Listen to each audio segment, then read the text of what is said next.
Good evening. Thank you for joining us for another Cleveland Public Library, the Next 400 Digital Roundtable. My name is Chris Tanaka. I'm a journalist with 19 News, and tonight joined by two esteemed colleagues, Ivanka Hall, who's the Executive Director of the Northeast Ohio Black Health Coalition, and Habiba Rashid Grimes, who's the CEO of the Positive Education Program Cleveland. She also serves as a member of the Advisory Council for the Next 400 for 19 News. Thank you both for joining us tonight as we begin this discussion on housing discrimination, specifically here in Northeast Ohio, but to a greater extent across the country. It is a topic we're focusing on in March, the month of, where we are looking at the historical footprint, I guess you would say, of this discrimination, how systems were put into place, the ramifications of them, the symptoms that still exist today, the challenges they represent to minority communities and individuals, and possibly how we overcome them as individuals, communities, and municipalities. Ivanka, we had a conversation yesterday, and we were talking about the history, and you said incredibly important to talk about the historical roots of housing discrimination. Why was that? Because I think that a lot of times what happens is we talk to an audience like they already know the subject matter. They may be impacted by it and not know exactly why and how. Like, how did we get to this point? Why did this happen to my community? And I think making sure that people understand the historical perspective, particularly around redlining, what happened in the 1930s and what are the ramifications that we're seeing a century later? Like, what are the things that are happening now around education, employment, housing, and health, food access to banks and not check cashing centers? Like, all of those things are directly tied to the policies that were put in place during that time. And so people need to understand the historical perspective in order for them to understand what's going on now and then how to change it. What policies are needed and must be put in place in order to change the issues that are impacting the community right now. Yeah. Habiba, you were knowingly and agreeingly shaking your head. Why so? I can't agree with you, Michael. More is the lack of context that creates a disconnect for people who are not necessarily suffering from the same conditions that members of our community are struggling with. There's this notion that you might somehow, if you just worked hard enough, overcome the conditions that you are facing. And there's a lack of understanding and acceptance and acknowledgement that there is truly historical context. And that history is 100 years old and 50 years old and 40 years old and 30 years old and 20 years old and on and on. There's even recent history that we can look to that helps to inform the conditions that we see our community members living with today. So closing the empathy gap for me becomes essential, and history has a role in doing that. We need the will to create the policy that helps to uplift the people. And without empathy, we lack the will. And without empathy, we lack the resources. And so when we need to share resources, we need to know why we should share resources. So we need the history for how those resources were previously allocated or disallocated to be all in on the change that's needed. Yeah, absolutely. And on Friday, March 5th, we introduced our series with this historical perspective. For anyone joining us live on Facebook tonight, you can go to my page where I have posted the article that ties to the video of what we did on March 5th. We're also live, by the way, on Twitter and YouTube as well. So thank you for joining us. Redlining is a term that is beginning to have the type of fluency in our cognizance that it should. But it was only one aspect of housing discrimination that was employed here in Cleveland against large populations of Black Americans who were escaping Jim Crow from the South at the turn of the century, 1900s. They're escaping Jim Crow, they're escaping violence, lynching, racism, laws that forbade them to own land, to move up, and concurrently the Industrial Revolution, and later where there's an absence of white men fighting in World War I, there were jobs to be had in manufacturing centers. However, there was blowback. People who were already here, white people, didn't like that. So redlining, a term we're becoming more familiar with, at least part of the audience, was a system where lenders colluded, and Ivanka basically corralled people into certain neighborhoods that they couldn't get fair borrowing terms, they couldn't build equity on their homes, and these areas are still deficient today, 85 years later. Yeah, actually, if you actually laid a map of the social conditions of the community over the areas that were redlined in the 30s, um, you would see the deficits around education, employment, housing, and health. Um, and knowing that those conditions have caused us to still suffer. They actually just released a report a few days ago about the number of people in red line areas that now are suffering from strokes. And those health conditions that will impact them for the rest of their lives. And I think that that's one of the things that's important for us, particularly since I run the Northeast Ohio Black Health Coalition, and we focus on so many issues within the community, but understanding how those issues are tied into this whole thing around racism, what race has played in our communities, and understanding the whole background about race, because race was originally used to define languages. We were separated out by the language that we spoke. And then, in the 1700s, race became about how you looked. And so when you looked at those maps and you saw how people were desegregated around their nationality, you couldn't see anything but how race plays and racism plays into what we're seeing today. Absolutely. And Habiba, actually, in our piece, we brought in a physical projector, and then I acquired a redlining map from 1936, put it on the wall, and just as Ivanka said, used current color-coded data sets to examine, and it's striking and it's heartbreaking. After our piece aired, there were two basic themes of feedback that I got from coworkers, people in the public who were emailing and leaving voice messages, and they were validation and thanks for bringing this to the forefront, and discovery. Ivanka said yesterday when we were talking, that is the formula that has to happen for reconciliation. Agreed? Absolutely.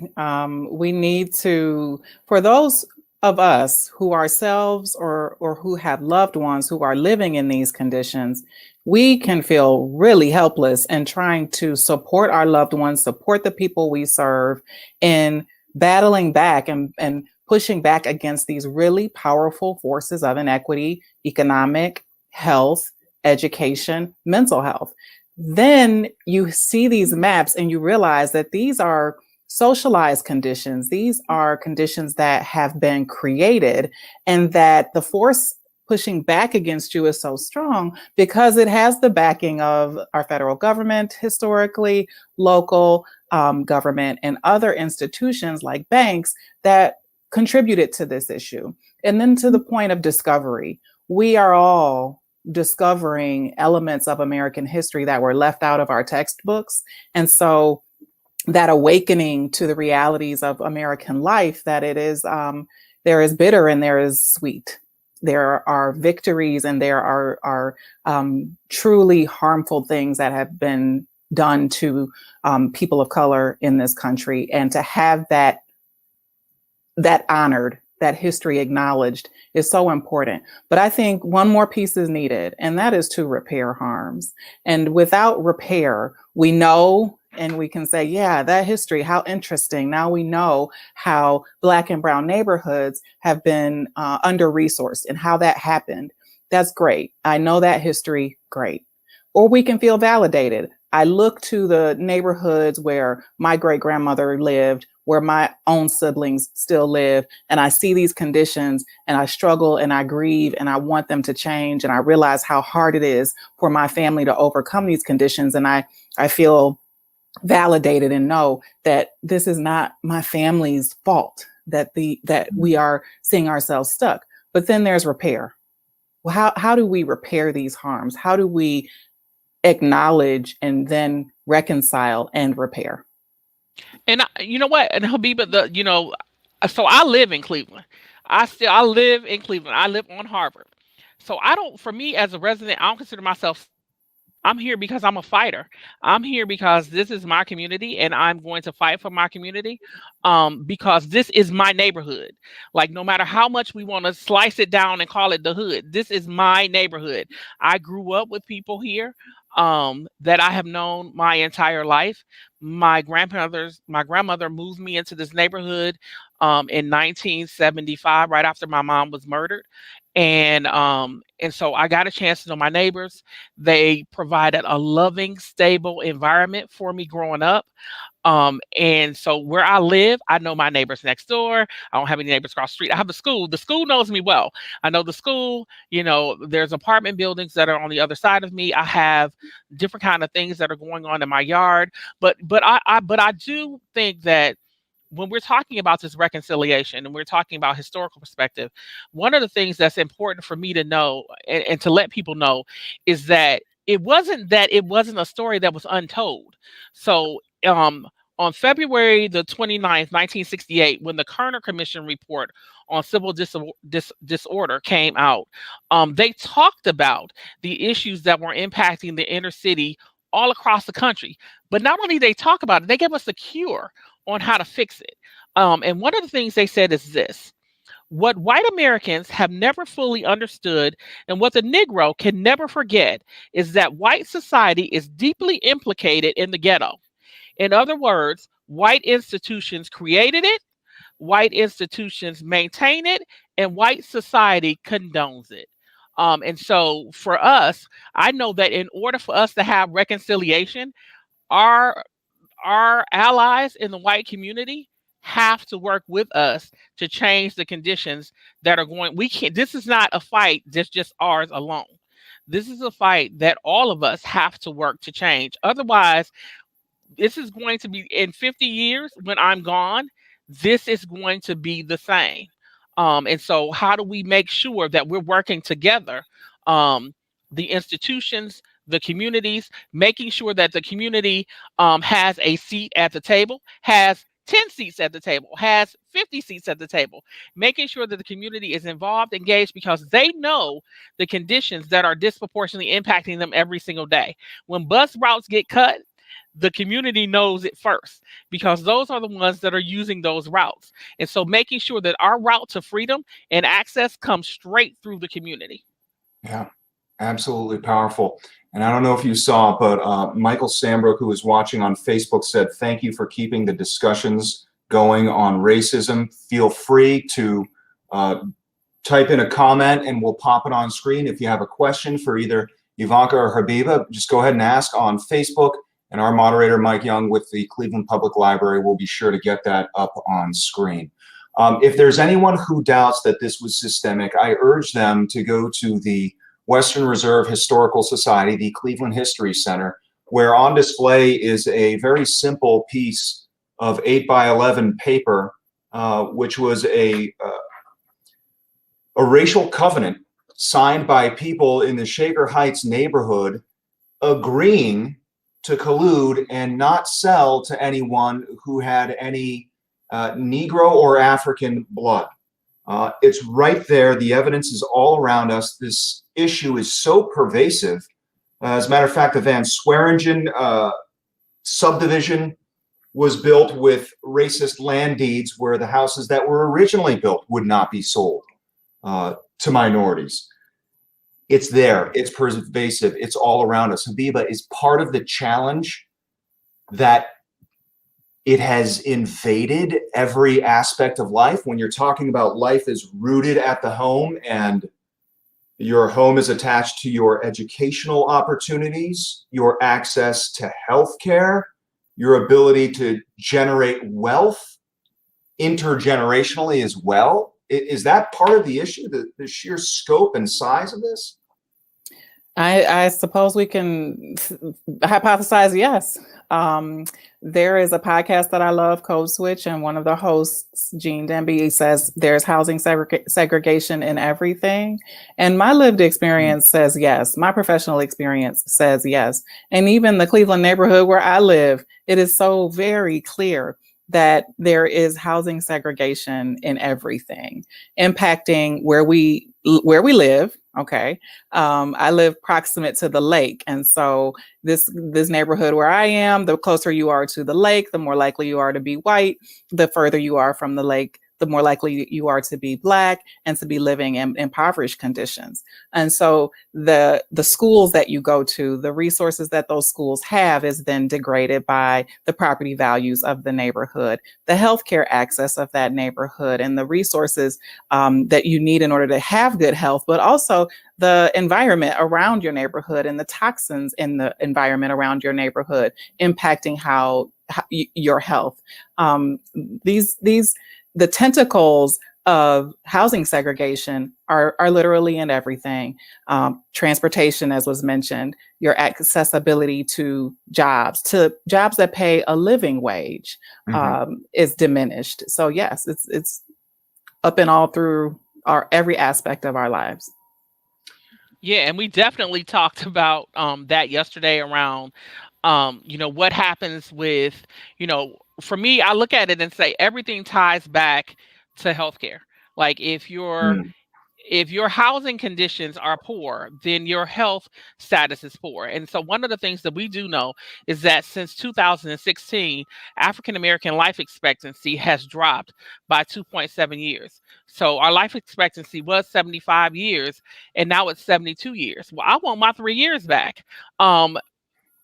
But when we look at where we live, we look at the chaos and confusion that goes on in our community. And when we're talking about, like when Habiba just mentioned schools, in the urban areas, so on the east side areas, we're more likely to not have a neighborhood school because those schools were some of the first schools to be torn down. And so you can't walk your child across the street to the school because there is no school across the street or down the street or around the corner. And so for us, we have to look at the longevity in that issue. Like what is people's life expectancy in the communities as a direct result of lack of access. I talked about strokes. We know about heart disease. We know around cancers because of environmental issues. We talk about our children and lead poisoning. Flint, Michigan's lead poisoning rates because of the water. 7.2% of the children are lead poisoned. In Cleveland, our lowest rate is twice as high as Flint, Michigan for lead poisoning. 90% of our homes are impacted by lead in the city, and in the first ring suburbs, 80%. So we know that there is a problem, but the solution is around policy change. And it's not just saying we're going to make racism a public health crisis. We have to do something about the public health crises that have led to the issues that are impacting our community. So unless we're willing to make policy change or look at the policies that are on the books and change them and then follow through with them, because you can have policies and never make a difference in the community because you never followed those policies. And so we have to have people who are willing to do the work of changing, everything, because we can no longer have a blind eye to all of the things around us. We are in a global community, and everything that impacts one impacts all of us. Yeah. Habiba, along the lines of education, since we've established this, what policy change, funding mechanisms, obviously those are big ticket items. What specifically are some other larger kind of mechanisms that fundamentally need to change to improve the quality of education in minority neighborhoods? And what are some of the bridge techniques or tactics that can lift up and support students, as you do with PEP Cleveland, on a day-to-day basis, day in and day out, until we can achieve new school construction or reorganized funding of schools throughout the state? Wow, I hesitate to even try to uplift like micro efforts that will support young people when the system is so flawed and so broken. And Mm, so we know we have a funding mechanism that has been ruled unconstitutional multiple times. And so without that change, all else feels fairly superficial to me. But wow. what I will say is that you have a community of educators like those I serve in leadership at PEP Cleveland. You have educators in the public school system. You have educational leaders who are eager to affect change in the lives of the children that they serve. They have to keep showing up for those children, and in spite of the disparities in resources and in spite of the conditions that the children are living in. So we're in a pandemic where children have been in their homes and in their communities, and some communities are not even safe enough for children to have been able to go outside. Yeah. We have guns proliferating in our neighborhoods. We have hopelessness, despair, lack of employment and training, vocational training options for the adults in our neighborhoods. So we really need to be thinking about the holistic needs of the young people that are most desperately impacted, Black and Brown children. What do their families, communities, neighborhoods, and schools need? And then we have to commit to making the foundational changes that will enable deeper and lasting change in the classroom, between a child and teacher, and in a school. The relationships absolutely matter. The relationships that adults are able to forge with children are healing and restorative. But I can tell you that educators do become exhausted, do experience compassion fatigue, do experience burnout because of conditions that they cannot control that are impacting the lives and the ability of children to show up ready to learn. Yeah. So we have to get at all of these things. It's Sisyphean in nature if there's no systemic change to keep pushing the boulder up the hill, only to have it tumble down again.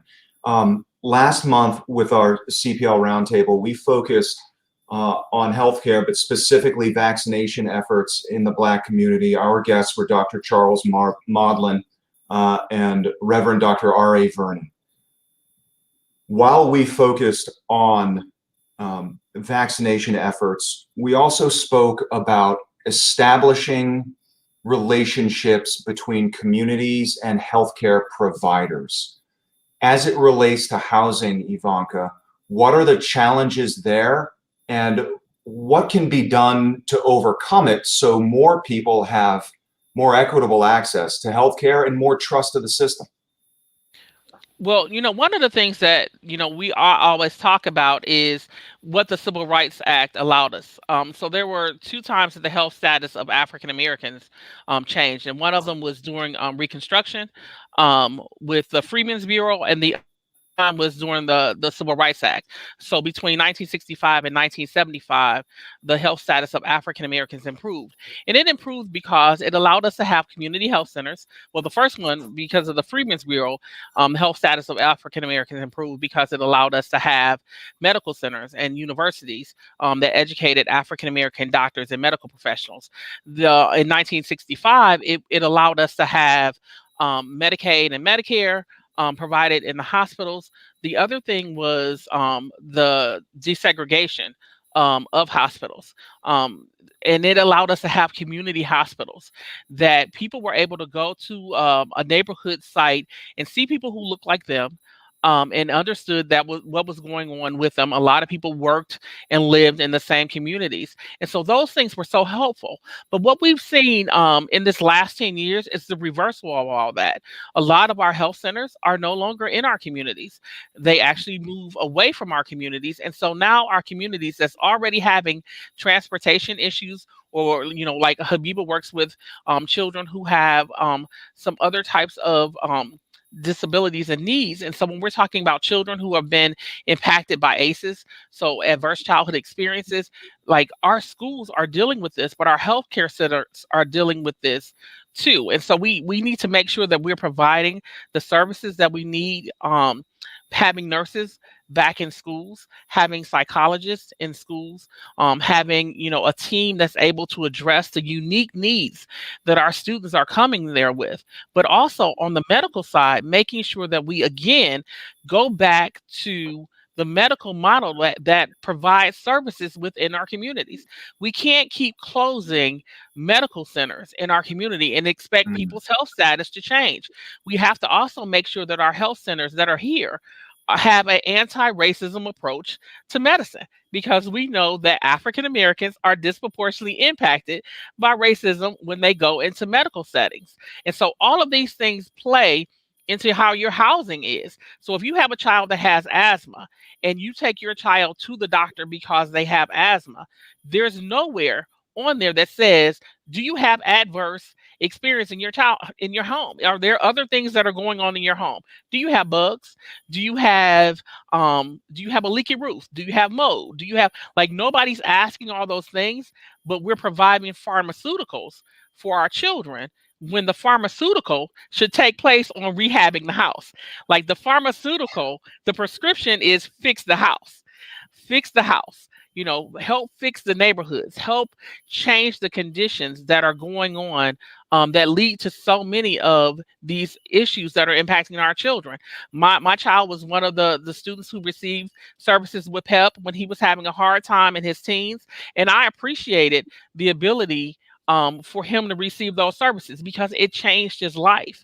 But we have to understand we have a lot of children who are having a lot of problems at home. Like, the things that are going on in the urban center are not imaginable to people who are living everywhere else. And these are the childhood experiences that children will carry with them for the remainder of their days. So our healthcare systems have to be ready to handle that also.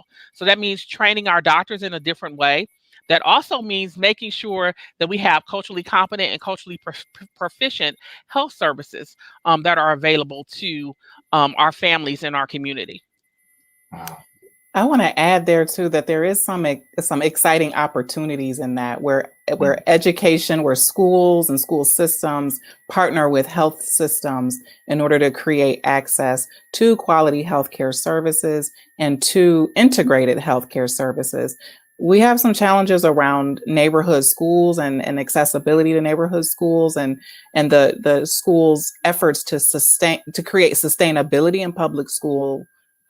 In the public school system means school choice, but that choice might mean that your child is not attending a neighborhood school, or as Yamaka mentioned, there may not be a neighborhood school anymore in your neighborhood. And so there are promising efforts that are happening in the health and school partnership space that I'm excited that PEP is part of. And yet we will need to be thinking this through every step of the way around what's the infrastructure that is truly needed so that we leverage and maximize the resources that exist within these two sectors, and knowing that both sectors are essentially stressed when serving people who are struggling with poverty and very likely to be living in historically under-resourced communities where there is a lot of adversity and folks are living with the legacies of racism and the active realities of racism. Absolutely. Kelly Woodard asks, this is a community effort, change is needed. How can we get more people involved? There is so much, where do we begin? I would like to use her question, and if you need time, we can certainly give it to you. When we have these conversations, there is a cathartic nature, and again, we talked about a process of discovery for part of the audience that is the first step of action. Where specifically can people go? If they're watching us tonight, if they have gone to the library, if any sort of research that they have stumbled upon, have thrown themselves into, is it enough to download How to Be an Anti-Racist and listen to the entirety of the book? What is actionable? What can be done specifically? Where can people start? I want to offer a really timely offering to the viewers, and that is to participate in the YWCA of Greater Cleveland's 21-day Social Justice Challenge. There is transformative information in as part of that challenge, multiple modalities for engaging from reading or watching or viewing content. Deepening our understanding for how racism shows up in the lives of individuals in our society, issues around intersectionality. I think about housing and housing discrimination, housing instability. Layer on having a mental health condition where there are nuisance laws and you have a chronic, you have a loved one with a chronic mental health condition that may require the involvement of police or emergency medical services, and then it's determined perhaps that you're a nuisance in that neighborhood. Or layer on being a student with a disability living in an unstable housing situation where you might move into a community where it can be difficult to get enrolled in school without certain documents in place. And so as you layer on challenges like domestic violence, housing conditions worsen for those individuals when they are Black and when they are brown. And so getting involved with the 21-day social justice challenge gives you knowledge on things like that, shows you where some of the organizations are who are doing important work, like the Northeast Ohio Black Health Coalition. Get involved with those organizations, give to those organizations, join their work, and figure out how you take yourself from being a knowledge holder to an activator of the knowledge that you've gained. I love that word, activator. Ivanka? Yeah, I think that I wholeheartedly agree, and I would also, say get involved with some of the social justice organizations that are doing work in the community, like the Cleveland Led Safe Network. Get involved with a bunch of the other organizations that are doing some great work, including the Northeast Ohio Black Health Coalition. I think that because we rely so much on our volunteers. Like last year, when we passed out the 70,000 meals to students that were disabled and their families, we did it because of the work of volunteers. Because as a small community agency, we can't reach everybody.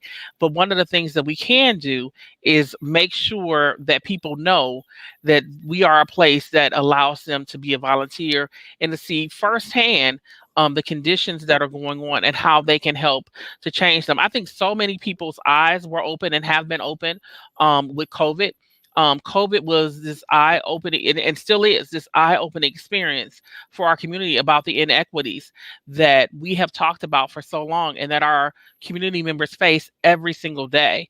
And so people got a chance to see the onion peeled back and see all of these layers that go into creating a healthy community, and understanding around the school funding formula about, how that funding formula is racist to the core, and how it impacts our children. And so maybe it's getting people involved with the schools, and letting them know that there is a voice for them there in order for them to change, some of the conditions that are going on. I think we cannot be couch activists. We have to be actively involved and engaged in our community and not just watch it on the news. I think that while having the news outlet, having this is a great opportunity for people to jumpstart people's activism. Like, this is what I saw, and so now this is what I'm going to do. And so this is not only the watch show, but this is the do show. Like, these are the things that you're going to do once we get off the air. What are the things that are available for me to do to help change the conditions that are going on in the community? Because again, like I said earlier, we're in a global community. And so everything that impacts, our community impacts everybody. If we have systems that are just totally racist, then other people see, what's going on, but it's not just the seeing, it's the action that we need, people to do something about it, help us to change these conditions. Because, young people, for the young people that I serve, in my program, just understanding that having healthy food provided to them, us providing them a 30-day supply of food changed their lives.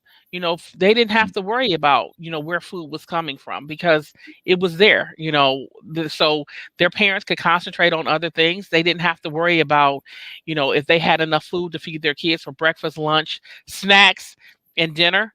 And, I think that people when people are in the onion, and things are going on, they're stuck. Like for them, there's no way out.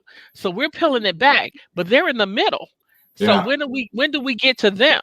And I think that that's how so many people feel every single day, just lost. Yeah. Well, for people who on the assistance who want to join the fight and are watching on Facebook or go to Facebook, we are including the links to both the YWCA challenge that Habiba mentioned and the homepage to the Northeast Ohio Black Health Coalition. We can go on and on. I don't want to belabor any points, but I do want to ask Ivanka about corporate responsibility as it pertains to investing in Black neighborhoods, with the example you gave me yesterday when we were having our conversation about banking, because I don't think that there are a lot of people who grow up in communities that have everything they need would surmise that banking plays a part in quality of life and the community surrounding it, if you will. Yeah, having a bank in your neighborhood and being able to put money in, get money out, build credit in your community to be able to look at your credit score and figure out how you can get a house, and all of those other things are important. And that has been one thing that has been robbed from the inner city. We have check cashing centers everywhere. But when we talk about banking and banking like it was when I was a kid, I had my first bank account when I was 8 years old, because for my grandparents, it was important for them to make sure that I had an account. Like this is what sets you apart. And so when it became time for me to buy a house, I knew about banking. I knew about, how to start an account, the things to look for, the things to look up. My grandparents taught me very well. My neighbors taught me very well about money and money management. Those are the things that banks offer you. But when we have no banking centers, then how are children supposed to understand the value of a checking account? How to write a check? There are a lot of people who've never written a check. They've never had a check, so they don't know how to write a check. They know nothing about what banks offer besides just banking services. Just besides going in to cash somebody else's check or driving to a suburb or somewhere else in order for them to get their checks cashed, or having direct deposit. I remember when our job years ago went to direct deposit, there were so many people who were like, well, where am I going to do direct deposit at? I don't have a bank in my community. And so I think that those are the things that are so important that we miss when we have things that are in our community and we're able to go to them, when we're able to go to the bakery, we're able to go to the bank, we're able to go to the gas station, we're able to go to different restaurants, we're able to go to all of these places. We don't think about what happens when people aren't able to access any of those things. And having the ability to have a savings account, a checkings account, a money market account, knowing the difference is so vitally important to our community. Yeah. And is there a responsibility for banking companies to move into and invest in communities that may not, give as much of a return on lending or, have big accounts? But see, that's the problem. The African American community has a lot of money. Mm-hmm. So the African American community, when we're talking about dollars, our dollars go out of our community. Yeah. So within 3 seconds of us getting them, it's gone. So if we actually had centers that were actually in our community doing business the way business is done in the banking industry for other communities, our communities could thrive because our banking centers would be thriving. But we don't have that ability because we don't have those centers in our community. I remember, being in school and someone from the bank coming in to talk with us about banking. And I'm like, well, I already got an account, and it was like, but they were there to talk to us about it. And then we talked to, corporate executives would come and talk at different council meetings, in our communities when I was growing up. And so then the banks left. Somewhere along the way, somebody said, don't invest in that community. But we're trillions of dollars come through the African American community every year. So for them, we are their best investment. And so for them not to invest in us, you're looking at it saying, why are you not investing in the community? And the only thing that can come back is race. Racism plays a large role in where banks are, what they invest in, how they invest, and the viability of their investments in the community. Check cashing centers are definitely things that take money and value away from our community every single day. And so we have to make sure that banking institutions and grocery stores, that they know that we are a viable market, that we shop, that Black people eat more than beans, greens, and cornbread. Like, I want to see some vegetables that I see in the suburbs. I want to be able to go to the store and get things that I have to go from far away from home in order for me to get. Like, I want to be able to go to my corner market and get the same kind of market that I can get at a market up the street, that's 20 minutes away. So, we are there used to be a store in Cleveland called Sam's, and their slogan and catchphrase was, "The educated consumer is our best customer." And so for us, we have to understand that African Americans, for me particularly, because my organization works with the African American community, the African American community could be our best consumer if we are willing to take a chance on them. Because one of the things that Hollywood has learned, is that Black people will spend money. If they have it, they spend it. They invest in things that they want. And for us, we want the same opportunities as everybody else. We just want them in our neighborhood. Absolutely. And that responsibility, Habiba, of investment, it's got to be multimodal, right? It's got to be brick and mortar, but it also has to be lending. It also has to be waiting to see returns. And as Ivanka said, just knowing that there's a symbiotic relationship waiting to flourish. And we know this when we make those kinds of investments in other communities, we have the patience and we have the will to do that. So, it goes to the point of racism playing this significant and symbolic role.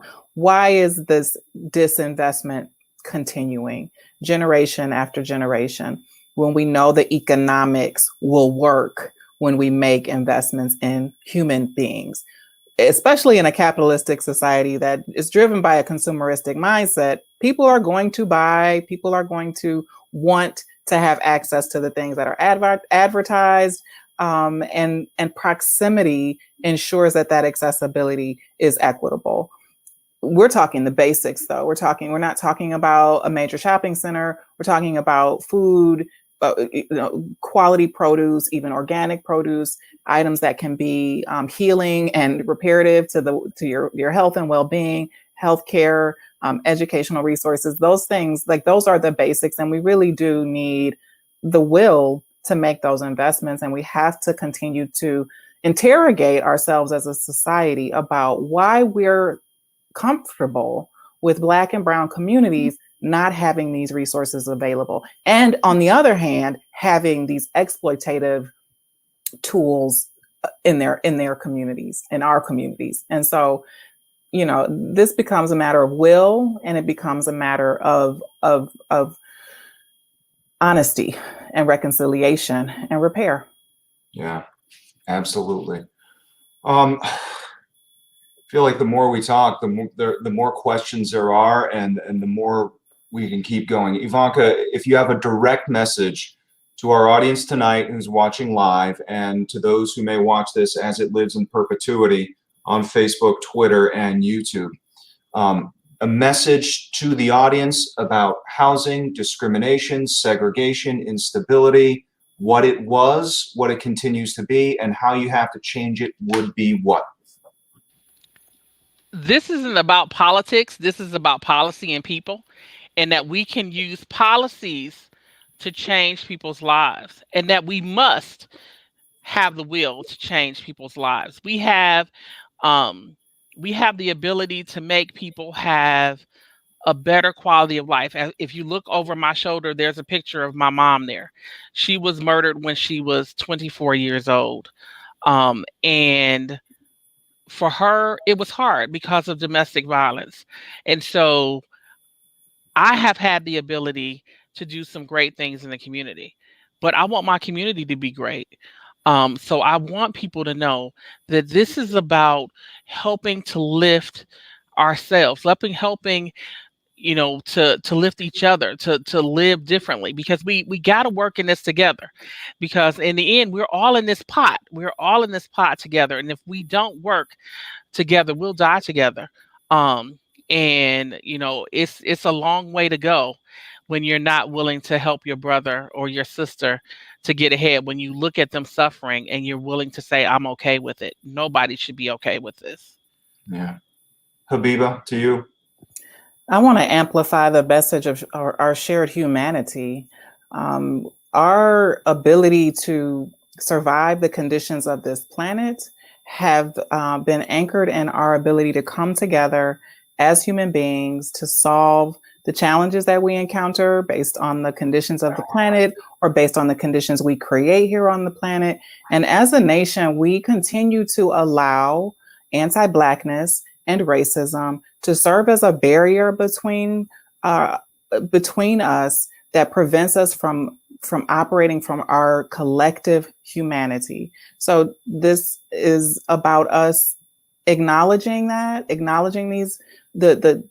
reality that Black and brown individuals in this country have been mistreated and put into conditions of suffering, perpetuating cycles of poverty and violence and despair.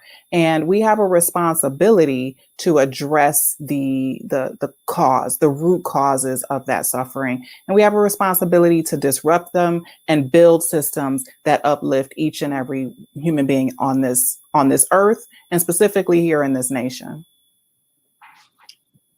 Well spoken. Thank you so much. And for anyone who joined us midway through our conversation, if you are looking for more resources, if you are looking to join the fight, we have put links on the comment section on the Facebook Live broadcast. If you're joining us on Twitter or YouTube, just go over to the Cleveland Public Library Facebook page and scroll through. You'll be able to see where we have put those links. Brick and mortar locations, the Cleveland Public Library is a partner in the Next 400 with 19 News. Every week they curate reading lists specific to the topics we're talking about. So for this week and for the entirety of March and into early April, anything you could want to learn more about housing discrimination, segregation, from the historical aspects of it to current day symptoms, you can find it through the Cleveland Public Library, both online and at the brick and mortar locations across the city. And then for our viewers, 19 News, of course, go to cleveland19.com and just click on the Next 400. We have culled together all of our stories on this topic and everything we've done with the Next 400. Thank you both so much for your time, for your wisdom. In this conversation, it's necessary, it needs to be ongoing, and we will have more of them. Ivanka Hall, Executive Director of the Northeast Ohio Black Health Coalition, thank you. Thank you. Habiba Grimes from PEP Cleveland, Executive Director and Advisory Council Member, thank you. Thank you. And we bid you, our audience, thank you for joining us this evening. Thank you. Have a good evening. Oh, you also.